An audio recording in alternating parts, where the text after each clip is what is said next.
Hello, today we are talking about peptides, longevity, becoming ultra healthy at any age, and more. Hi, everyone. Welcome to the Longer Crowbar. I'm your host, Andrew Anderson, and today we're thrilled to have Dr. Gina Pritchard joining us. Dr. Pritchard is a preventative and longevity health specialist dedicated to helping men and women over 35 reclaim their health, prevent heart attacks and strokes, and achieve peak mental performance at any age.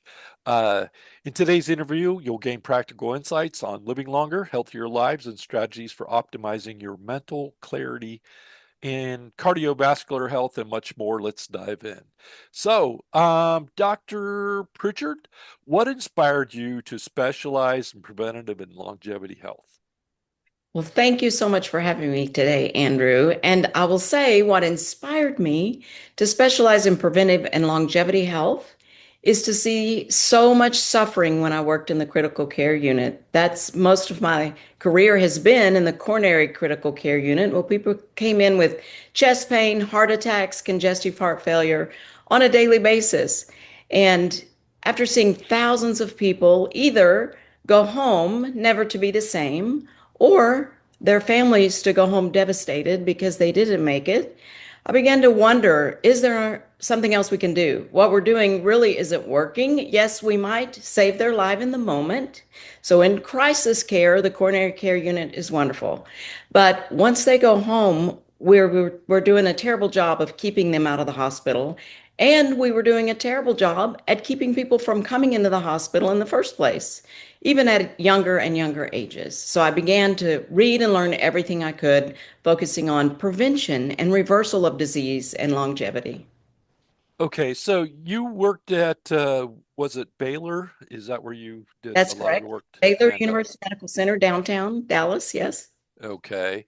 And then when did you start to really notice? I know that it's kind of a new trend that Mhm. um, a lot of things what they told us previously, and I mean they as in the established medical society or whatever, they said that what we should do isn't really what we should do. And when did you start noticing? I mean, what year was it? I'm not trying to tell everybody how old you are, but you've been at this for a couple weeks, right? Been at this a long time. Yeah. Yeah. I When did remember. you flip the switch? When did it like click? Hey, this is not cutting it anymore. Yeah, so I was age 45. I know that for sure because it was a 45-year-old gentleman that came in through the emergency room with sudden cardiac death that stopped me in my tracks. That happened on, a regular basis, and certainly people that were young, but I just identified differently that day that if I didn't do something different, I Mhm. was going to be one of those people Right. as well. And so that was 20 years ago, 20 almost years 20 ago. years Okay. ago. And Gotcha. but at that time, I was one of those that you just talked about, telling people all of the wrong information when I was discharging them from the hospital. When I would see them in the clinic, I was giving them misinformation, telling them the exact wrong thing to do, thinking that I was doing the right thing because it's what I'd been taught, it's what the science was teaching us, it's what, everybody else and the experts in cardiology were doing. And so it wasn't until sometime within the next 6 months, I went to hear a couple of people speak and began to see, wow, there's some major flaws in what we're telling people, what I'm telling people, and certainly what traditional healthcare really still is today. Okay. I'm Yeah, that was yeah. my next question. But let's move on. So, what are some of the common signs people, let's say over 35, and even now it's younger in their It, 20s, mhm. should look out for to indicate they may need to prioritize? Let's just deal with heart health because Okay. there's people all over dropping like flies from myocardial infarctions and heart attacks at younger ages. We're not going to go into why that may be happening, but it is happening in the hundreds of thousands. So tell us what we can do there. Okay, so before I tell you what we can do, one of the things you must not do is try to judge a book by its cover, because if you think someone's thin, Yeah. even physically fit, they could still be at high risk for a heart attack. I've seen way too many people that call me and say, my friend told me I need to see you because I am the most fit person on the block. I can exercise my buddies. We all work out together, and they all thought I was the healthiest one. So you can't judge a book by its cover just because you can work out, you can run, you can function at a high level and perhaps you're thin does not mean you're not at risk for a heart attack. Number two, signs though that you could look for are, I would start with number one, your oxygen level drops day or night. Can you breathe slowly with your lips together 24/7? We have to be able to breathe through our nose. And of course, back in the day, we were just diagnosing sleep apnea, which is kind of the worst case scenario of breathing issues. Now we know it can be a problem very early on from childhood to adulthood, and it's a commonly missed sign or symptom. So that's one thing. The other thing is obviously, maybe this is obvious, maybe it isn't, but if you have a large waist, men or women, that means that you are metabolically unhealthy and definitely have insulin resistance. There's no doubt about it. If you have a large waist and you're at risk for heart attack and all of the other things you mentioned above. Right. Two Uh, things that I would say. And then if you have dental issues, you can have oral health, unhealth, even if you don't have dental issues. But certainly, if your dentist or dental hygienist is working on something in your mouth, that is putting you at risk for heart attack and stroke. That's a common sign that's really not on most people's radar. right. And yeah, I was so one of the things I've heard this before, but I've just seen it come up recently in that there was a someone that I follow on social media that he said that he had started having some issues with his heart. This guy's 33, 34. Mhm. And he went to he called it a biodentist, but they ended up pulling out one of his root canals, and they found out that he said, and this is maybe you know about this, but he had 20 pathogens they said that were linked to that could be linked to his heart issues, and so he had his root canal pulled out, and they were able to treat for those pathogens. Is that kind of a thing? Absolutely, it's a thing. So even if your teeth and gums are healthy, and even if your breath is good, your teeth are white, you still need to be tested for those pathogens because they can be living under the gums undetected unless you test. Right. And then I know you've got a website for that. It's called spittest.com. And Yes. I've actually taken the test. That's how I know about it. You just basically spit in a tube and then you send it to the lab and they'll tell you what pathogens are in there that are linked to it's linked to cancer and heart attacks and strokes and all kinds of things. I mean, the pathogens in your mouth can be linked to that, right?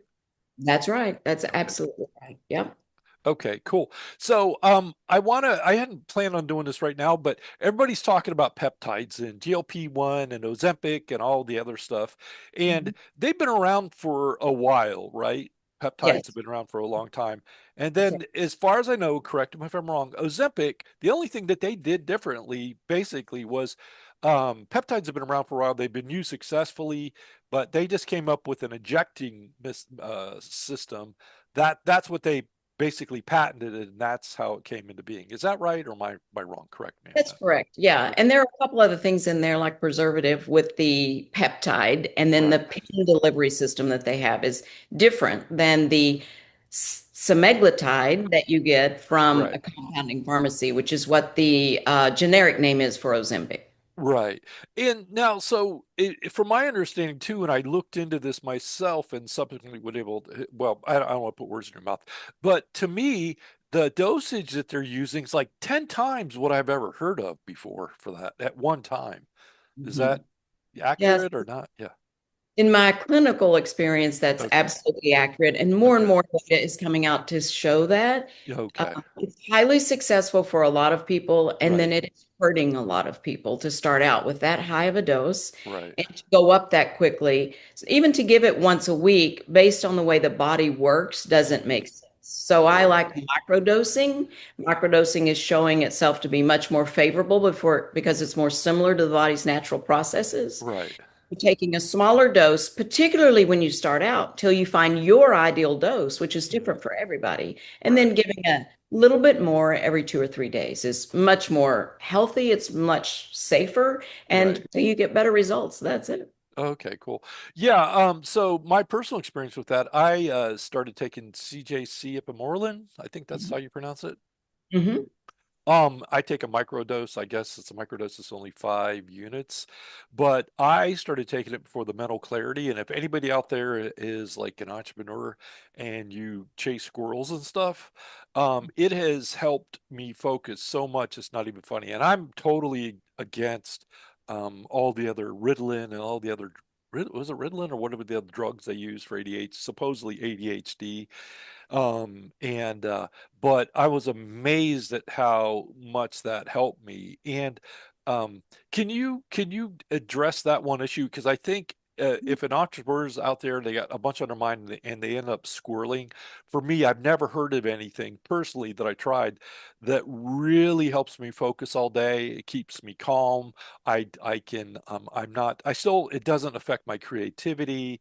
I don't feel, like I'm drank 10 cups of coffee and I'm not all jittery. Can you explain how that could possibly work or how it does work? Yeah, so again, it works with your body's cellular pathways. And if I forget to say it, I want to say it now. You were talking about your microdose of Hmm. 5 units every Right, night. And right. that's a perfect example of how we all have to find our ideal dose, Hmm. especially on the GLP-1 category, like we talked about.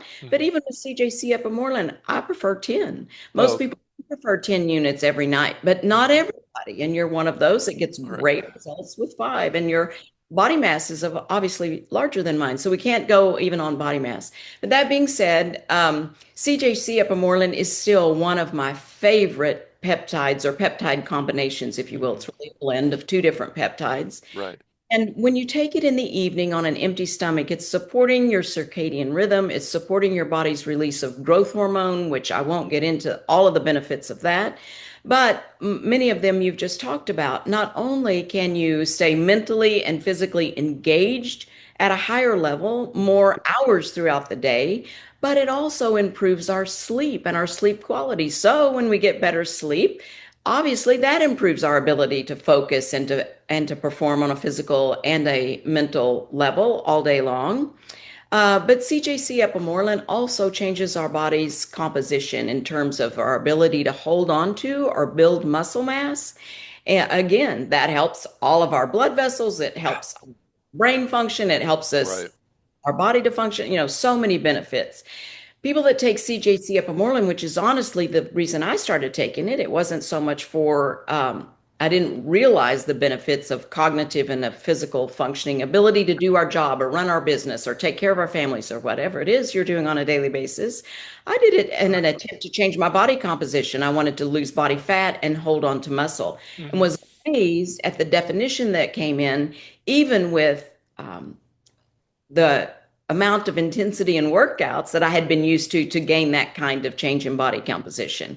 And I've heard this story over and over again in my patients. I had a Yeah. 45-year-old female text me one day and she's like, I can lift crazy amounts of weight now that I'm on CJC Ipamorelin and it's not hard as it once was. And you just see your body change. And of course, you see it on the analysis too if you're doing body composition analysis. But anyway, that's CJC Ipamorelin still will always be one of a longtime favorite. I can't imagine that I won't rotate on and off it the rest of my life. Right. So what's a natural rotation for it? You don't have to stay on it all the time.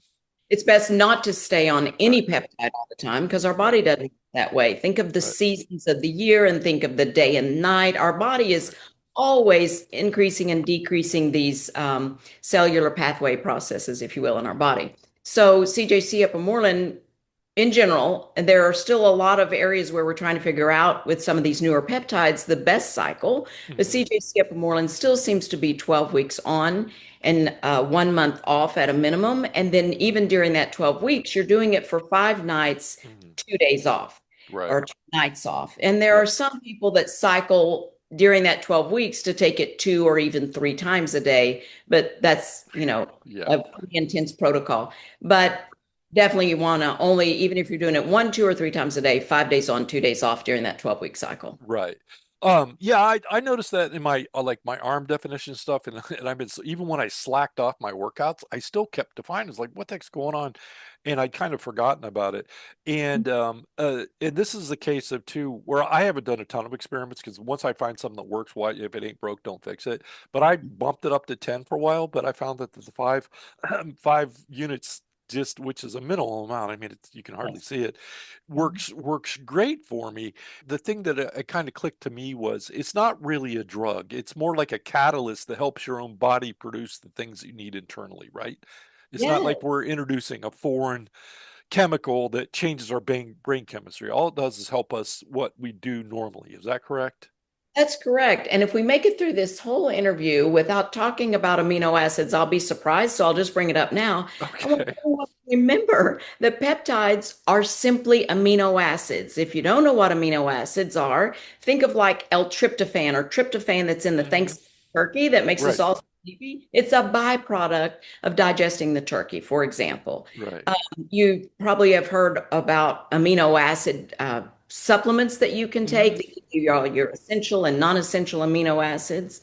And they make up proteins. You hear all of this talk about let's all eat more protein. We need to increase our protein amount. And most of us do, but really we're focusing on the wrong thing by saying protein. It's the amino acids, both essential and non-essential, that give us the health that we need and the energy that we need. And that's what peptides are made of. Our body knows what to do with amino acids. It's really Right. that. Oh, great. Yeah. And on the whole well, I don't want to get up. I'll say so. I even with the CJC, I tend to have a tendency to squirrel just because I've been doing the carnivore off and on for 2 years now, pretty much. And talk about one simple thing that you can do is once I got to the point where I was eating mostly meat, Mhm. my mood got better, my sleep got better, my overall mental health just, the everybody has highs and lows. Well, that kind of leveled out, and my ability to just like cruise through the day, even if it's a rough one, it was that simple switch, and I fought it because of all of the data out there says you got to have, the sad diet, you've got to have all of these carbs, you had to have all of these vegetables. And then once I really dove into the studies and found that that was absolutely false. It was false to the point that it just made me sick to my stomach. And it's now there's studies coming out about how much it helps Alzheimer's, and low carbs can help. There was a study done at Vanderbilt that was kind of buried. You can't hardly find it now. There was only one study that was ever done that cured, or let's put it this way, it every they had a bunch of women that were overweight that had GERD, acid reflux. They were all, I think all of them were on some type of medication for it. At the end of 12 weeks, they went on a low carb diet. Every single one of them was able to stop their all of their medications, and they had no further symptoms. And that's what kind of tripped my trigger. And that's been 4 or 5 years ago. And you have to dig deep for the study, but that's kind of what like tweaked me into figuring out that, hey, this carnivore thing's not evil, meat's not bad, it doesn't cause cancer and all the other stupid crap that they said. So anyway, that's my little rant there.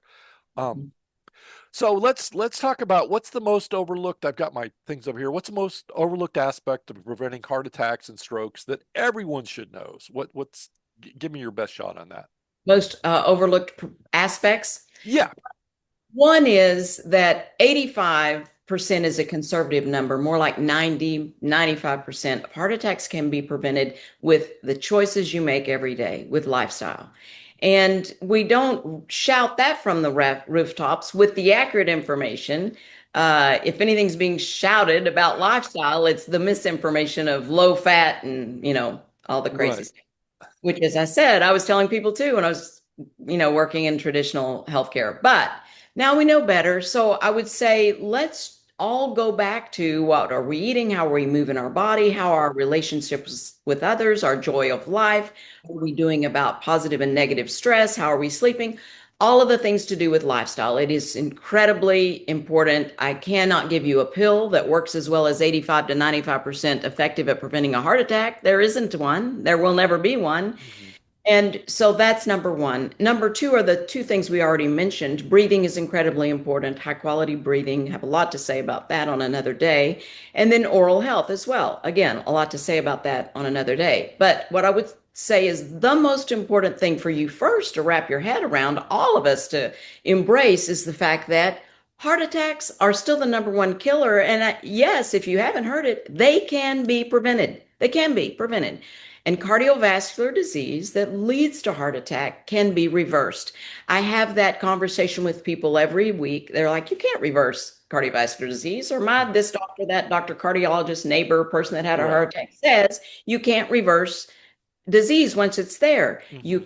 can, and we now have AI technology that is incredibly precise to show us very distinctly that the artery wall, which is where cardiovascular disease occurs, is improved. The disease is stopped. First of all, that's our step number one, is let's keep you from forming any new plaque, Right. and then we stop the process and reverse what's there.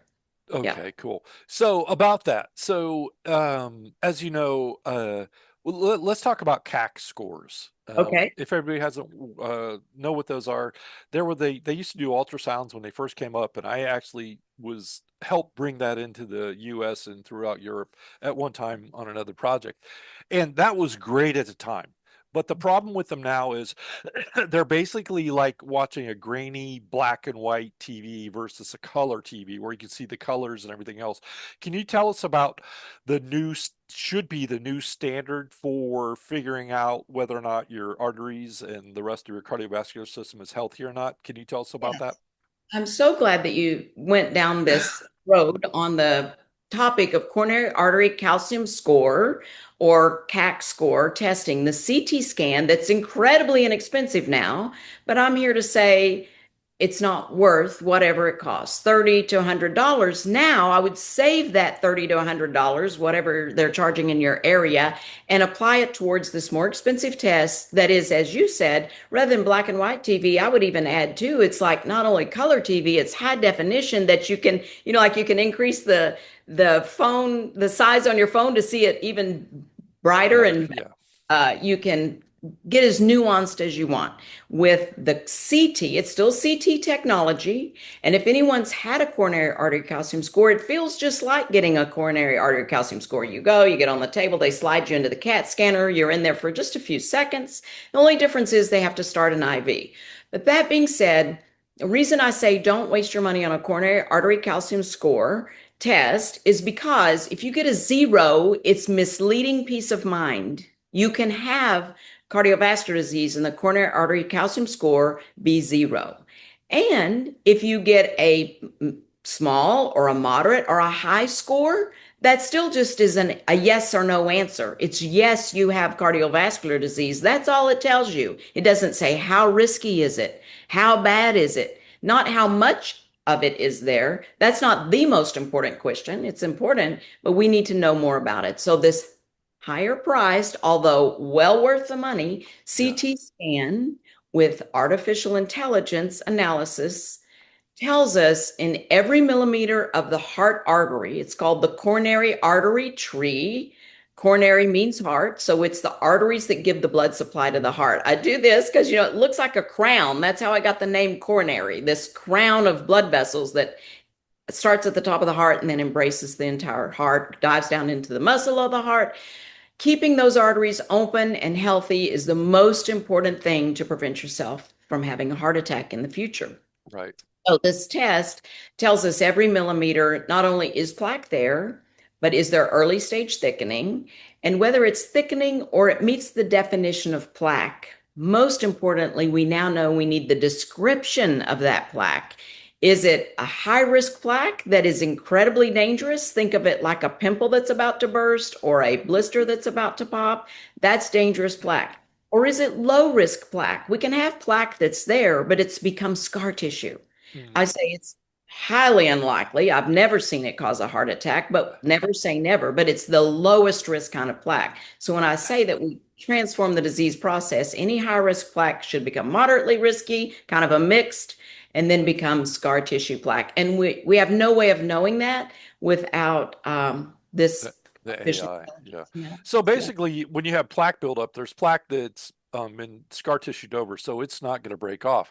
that's right. The plaque that it hasn't been encapsulated yet can break off, and that's what causes heart attacks and strokes and everything else. Is that It can basically break it? off or rupture, either one Right. of the two. Ooh, yeah. Either one is potentially deadly. Yeah. Right. And the whole testing. interpretation, everything's what, under a grand? It's not like super Let's expensive. see, it's under 2 grand for sure. Oh, So 2 grand. Okay. around usually less than $1,500. Okay. Now, and many times we talked about the 35-year-olds and how we want them to look for signs and be aware at an early Right. stage. We know once you have a symptom or a sign or know you have coronary artery disease, it's been brewing, it's been forming in your body for probably 20 years at least previously. Yeah. And since there was atherosclerosis or plaque found in soldiers in the, studies done years ago in their teens and in their 20s, I would recommend this test for everybody by the age 25, 35, absolutely by age 45, because Okay. occur most often 55, 60, 65. And as we know, in 45-year-olds is how we started this conversation. But Yeah. nonetheless, everybody needs this as a prevention test, even if you've never had chest pain, even if you don't have a family history of cardiovascular disease, even if you don't even have a heart attack on your radar, it is the number one killer. So I recommend this test for everybody, at least by age 45. Just see where you stand. Right. And then we know what to do about it. Or you can check again in 5, 10 years later and see where you are if you look really good. But they should probably especially do it if they have had any of those symptoms, if they've had it run in their family, or if they've had any symptoms previous to that. Right. Yeah. Absolutely. If Yeah. you have had any of those, I would run, don't walk to get one of these tests done. Like I say, it's around $1,500. And if you've had a stent or bypass surgery, or you know you have coronary artery disease, I would also run to get this test if you haven't had it, because now is the time to reverse the process. Okay, so we're going to go on to question number 4. Hopefully, we'll get through all these. Can you share your top 3 actionable steps someone can implement today to significantly improve their cardiovascular health? What can I do is like, okay, I'm going to get healthy today.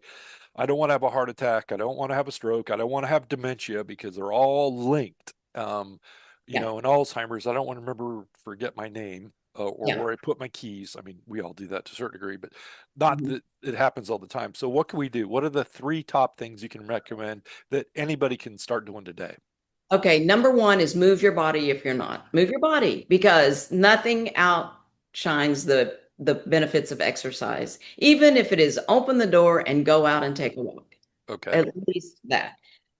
You can get a little stepper and put it in your home. There's so many things you can do, but if you're not moving your body, number one, get moving. Okay. Number two, would be, if you do that, or if you are doing that, start building some muscle. That goes in one category in my mind. Okay, so that's number one. Move your body, and if you're already doing that, build muscle. Okay. Number two would be get anything that is not meat or high fat, like natural fats, butter, tallow, beef broth, lard, and maybe some high fat dairy, maybe some anything that's not real food. That's where I'm going with this. So you Okay. want to start with all those amino acid rich foods, as Hmm. you've already talked about. Right. Uh, get the desserts out of your diet. Get the red food dye out of your diet. Anything in a package. I have Bread, pasta, all that stuff. yes, bread and pasta and crackers and chips and even the healthy chips. Okay, but Yeah. let's focus on meat, vegetables, and a little bit of fruit, maybe some nuts, maybe some high fat, healthy dairy. That's it. That is really it. Okay. Some people Okay, that's going to be a shock. one, Go two, or ahead. three. No, go. Well, that was number 2. What's number 3? Number three, it would be hard to pick between Uh, breathing and sleep. I put those Hmm. in the same category, because Yeah, if you're not right, breathing well through your nose throughout the day, you're probably not breathing well and slowly through your nose at night. So, right. we could talk about mouth taping, but that's a whole topic. But anyway, breathing is number one, and that impacts your sleep. So breathing and sleep. And so it's hard to pick between that category and the use of peptides, because peptides are like just such great boost, if you will, to number one and number two. Mm. Okay. How does optimal heart health directly contribute to enhanced mental clarity and cognitive function? So, Oh, that's such a great question, because most people talk about all of those things separately: brain health, heart health, kidney health. Oh, how's your liver? Do you have a pancreas problem? Blah, blah, blah, blah, mm, blah. one of the main reasons we have problems in any of those organs, but let's just talk specifically about the heart and the brain, is because blood flow, high quality blood flow with oxygen and nutrients that your heart and your brain can actually use, is either number one, there's not high quality oxygen and nutrients in the blood that's getting to the heart and the brain, back to what we're eating and how we're breathing. And number two, the blood vessels are impacted. So maybe even at the little tiny capillary level, capillaries are the smallest blood vessels in our body, and some of them are the size, the diameter of like a human hair, Hmm. but they still are taking blood, nutrient rich blood to small areas of the brain, small areas of the heart. But guess what? Those blood vessels are the highways that take this oxygen rich, nutrient rich blood to every organ in our body. Gotcha. So if you have heart disease in the form of the blood vessels affected, your brain has blood vessels that are affected. Your kidney has blood vessels that are affected. Liver, pancreas, any organ you want to describe is not getting, it's starving for the nutrient rich blood. Yeah. So it's Um, vascular disease. Here's another one for you. What myths or misconceptions do you commonly see around longevity and heart health? Yeah, that we should eat low fat and more veggies and less meat. That's Right. one misconception for Okay. sure. And that if it happened to someone in my family, it's just going to happen to me. Mhm. So why even try? Something's going to get me. That's a very deadly way to think for Mhm. sure, because it's not true. It is not true. That's one of the reasons that I was awakened shockingly at age 45 with this 45-year-old gentleman, because as I drove home that day crying, I'm like, you know what? I was naming off everybody in my family, my grandparents, my mother, everyone who had suffered with and died from cardiovascular disease. Some of them strokes, some of them dementia, some of them, a lot of them cardiovascular disease. And so I'm like, why would I think it's not going to happen to me? As I was drinking my Dr. Pepper on the way home, Jeez. uh, Yeah. telling people to go low fat and don't worry so much about the sugar. That's just a lie. Well, if we don't know about this, go Google the sugar scam. And I'll explain it real briefly. You can find this. This is written up everywhere. But basically, what happened was, I think they were at Harvard, but the sugar mafia, or I guess I don't know what they call them, but the sugar Industry. group industry, yeah, sugar industry paid off the Harvard setup to take and say that instead of sugar was bad for you and caused all these problems, that it was Mhm. fat that was bad for you. And then that got put into all the literature ever since then. And they're still saying it. And it was documented where they only got paid like $50,000, which is probably $500,000 now. And you can read this. New York Times wrote it up, NPR, which is not, conservative in any way, shape, or form. But they did this video. And that's kind of what one of the things that majorly started this, that fat's bad for you and sugar's okay, where in fact the opposite is absolutely positively true. The less sugar you eat, the healthier you're going to be, period, to a Yeah. major degree. We need to think about sugar like we do the red food dye in some of the candies. It's poison, Yeah. really. It's poison for our body. Mm. I mean, in little doses, your body knows what to do with real sugar as opposed to, High fructose corn syrup and stuff. Yeah. exactly. Yeah. Yeah, right. Even some of the sweeteners are terrible. There are a few that are safe. But anyway, sugar is, think of it like poison. And I've had to really change my mind. And I attribute everything that I'm eating now, like you've seen me eat butter with salt on it. And Yeah. I've come to love it. It's my new donut. Yeah. And it truly does keep me out of the donuts. Can Yeah. you give us a memorable patient success story, obviously without naming names, but recent or old, or what? Give us one that some person that you've helped change their life. Yeah. Let's see. There's So many several. of them. Yeah. Yeah, but I am actually, I'll give you two. One Okay. is 45-year-old female that I talked about earlier, and if some of you that heard me speak have heard me tell her story, but she came to me and I didn't want to see her really because she wasn't interested in avoiding a heart attack or a stroke. She just wanted to lose weight. Depressed, anxious, couldn't sleep. Her husband was very fit, and she just felt like a failure, like she was getting old, felt all of the things that do depress us, Right. because she wanted to be obviously her youthful beautiful self for her life, and to be everything she wanted, her husband wanted in a wife, and she wanted to be for Right. him. Yep. Anyway, wasn't able to function the way she wanted to function. So I did end up seeing her with the urging of Laura, my team member. She's like, I don't know, I just think could help her. And her labs, when she first came to see me, were so scary that I've seen people like, I'm used to seeing labs like that in somebody that has had cardiovascular disease. It's age 65, 75, 80 that it's, you kind of in this line of work begin to expect it. But the worst lab results I've seen in somebody in their 40s, that's for sure, that scared me. I had to look like, is this really her labs? And that plus seeing how inflamed she was and, overweight and all of those things, not sleeping, all of the things that contribute to heart attack in your future. I'm like, I am saving her life from a heart attack, even though she really came to see me because she was depressed and overweight and wanted me to help her with her depression and with being overweight. So she has a tremendous success story. You know her, you've seen her pictures. And Well, no one, so she's lost well over 60 pounds, okay. not even really exercising. She was trying to, like I said earlier, get out and walk. She Right. couldn't get out of bed. She was so depressed. Literally, she'd get Uh-huh. boys and her husband off to work or school and she'd turn the lights out and go back to bed. She'll tell you that Right. publicly. I'm not saying that she doesn't want anybody to know. She's been really gracious to let me share her story.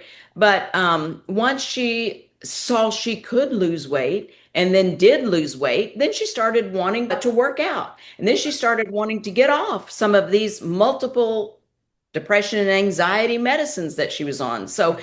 I've been seeing her for several years now, and every year she truly does get younger and healthier because she's just continued to work on one thing and then another thing and another thing. So now not only is she uh, lost a lot of weight, but she's putting on muscle and her physical fitness. She's just more beautiful than ever and is functioning at a higher level than ever. She has a job.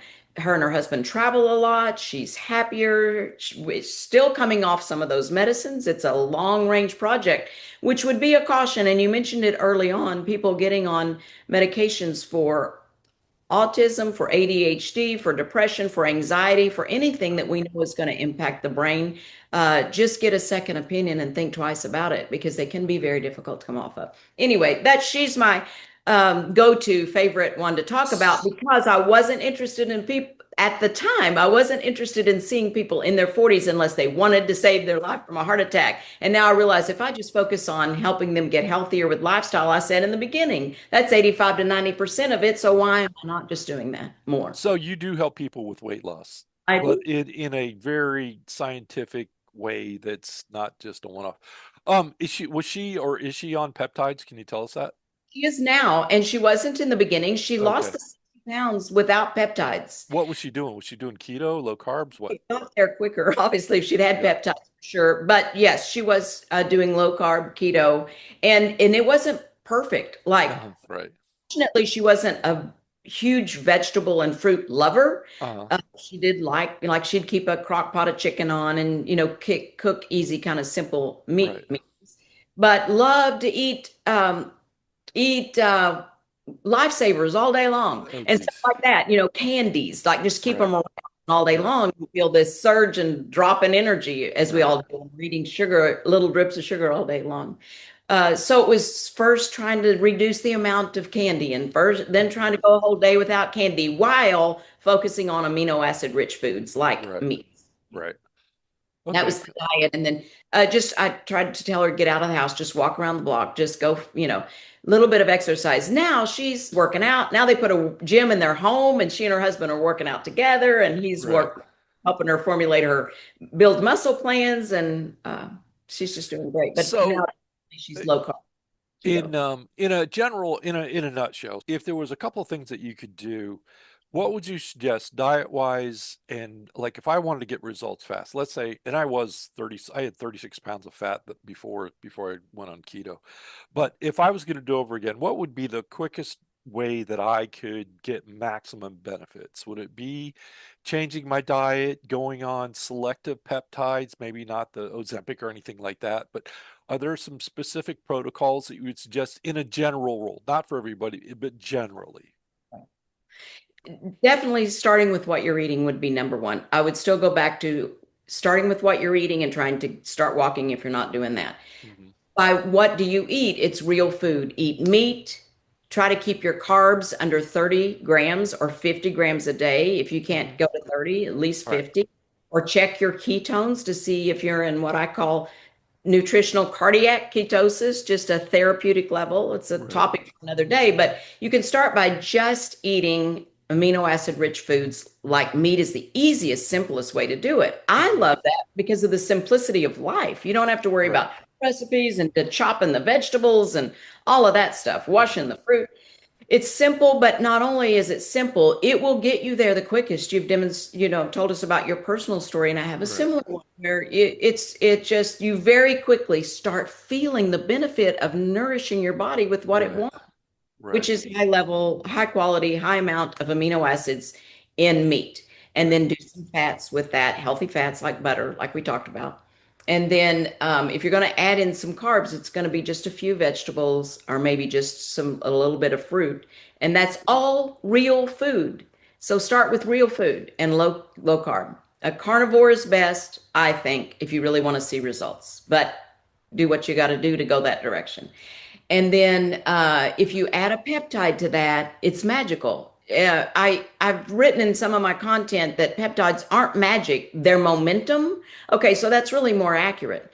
They give you the desire to eat higher quality food and Hmm. less of a desire to go for the donut. Right. They really do help with feeling satisfied sooner. You Right. still enjoy your food, but you start to want higher quality foods and you want less of it and you're satisfied with less, besides changing your body composition like we just talked about. So, Right. um, again, it can't be advised for everybody because I talk about how peptides don't really work well unless you do put some of these lifestyle factors into place, mostly what we talked about in terms of eating and moving your body. There are a Right. few other things. Yep. Peptides just really don't work. Don't waste your money until you start making those changes. And then peptides are highly individual. I might recommend something for you. CJC Ipamorelin was, as you've told us your personal story, like the bomb for you. But for others, it's something in a different category. So that's where I say it's really important to get advice. I'm kind of not a fan of people just talking about what peptides work for them. So everybody starts trying that because Right. it's not like we think about this is good for that. Like this type of pain reliever at the drugstore is going to relieve my headache. Don't think about peptides that way. Think about you're changing really what's called epigenetics, which is the way your body sends messages to your Right. DNA, way your body wants to function. You're getting back to that with peptides in a very powerful way. And you just need some help to make sure you do it safely and you get the most for your money. You Hmm. really get the benefit you're looking for. Right. And it's the fastest route to Yes. becoming healthy. Yeah. And No having mental doubt about it. clarity and everything else. Yes. Well, we're going to wrap this up. Thank you so much for doing the interview with me. We'll have this up sometime soon. Everybody will see this, and we'll have a bunch of clips so you don't have to go through all of them, but you can find out what you want on parts of these. I appreciate it. There's a lot more to dive into. I can think of like 10 other things I'd like to ask you about, but we'll wrap this up for today and call it a good one. Thank you for your time, Dr. Pritchard. I really appreciate it. I hope you have a wonderful day. Thank you for having me. You're welcome. Bye bye.